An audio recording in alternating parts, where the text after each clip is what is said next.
जी जिदोजहद में तमामु घणी महिनत कई ऐं तमामु घणो पंहिंजो नालो बि कयो ऐं आउं साईं खे जेको आहे साईं अॼु जेको हुनजी तकलीफ़ थी रही आहे रिटायरमेंट जी ज़ाहिर आहे ज़िंदगी जो हिसो आहे हर कंहिंखे रिटायर थियणो आहे पर अहिड़े शान ऐं मान सां जहिड़े तरीक़े सां साईं रिटायर थियो आहे साईं वटि ॿ उहिदा हुआ साईं मोहतरम उस्ताद बि हुयो ऐं साईं पेटेल गासमाबाद जो सदर बि रहियो ऐं उन में साईं इन्हनि ॿिन्ही उहिदनि ते जेको पेटेल जो गासमाबाद जो सदर रहियो उन उहिदे खे जीअं हिकिड़ो लीडर निभाईंदो आहे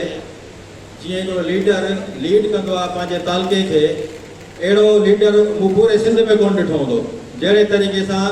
साईं पंहिंजे गासमाबाद जे तालुके जे उस्तादनि जा कम कया ऐं जहिड़े तरीक़े सां साईं उस्ताद पंहिंजी काबीना खे खणी हलियो ऐं जहिड़े तरीक़े सां साईं पंहिंजे जेको आहे न महिनत ऐं जिदोजहद जारी रखी बिना कंहिं फ़र्क़ जे बिना कंहिं हुनजे हर उस्ताद जे लाइ हर उस्ताद जी इज़त जे लाइ साम्हूं बीह रहंदो हुयो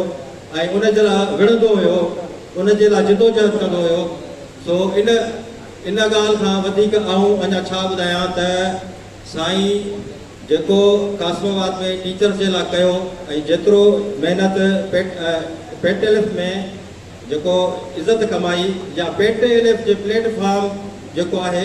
उनखे इज़त बख़्शी अहिड़ो को माण्हू मूं हींअर ताणी कोन ॾिठो हूंदो जंहिं एतिरी महिनत करे एतिरो वॾो नालो कयो हुजे ऐं हमेशह साईं खे पंहिंजो रहबर सम्झंदुसि साईं इलाही शयूं मूंखे गाइड कंदो थो रहे ज़ाहिर आहे मां बि नओं आहियां ऐं मां साईं सां गॾु 3-4 सालनि सां गॾु आहियां पर सदर जी जेको आहे उहिदे ते ज़ाहिर आहे हीउ हिकिड़ो मनसब अहिड़ो आहे जंहिंमें ज़िमेदारियूं आहिनि इलाही रिस्पॉन्सिबिलिटीज़ आहिनि ऐं हिन में काफ़ी शयूं अहिड़ियूं आहिनि जेके अञा मूंखे सिखणियूं आहिनि साईं हमेशह मुंहिंजो रहबर रहंदो मूंखे गाइड कंदो रहंदो साईं खे आउं मुबारक थो ॾियां त साईं अॼु जेको आहे हिन मनसब तां जेको रिटायर थियो आहे शान ऐं मान सां साईं खे हमेशह असां सभु साईं जे लाइ दुआ घुरंदासीं साईं तव्हां सभिनी उस्ताद जी वॾी महिरबानी साईं तव्हांखे मुबारक हुजे।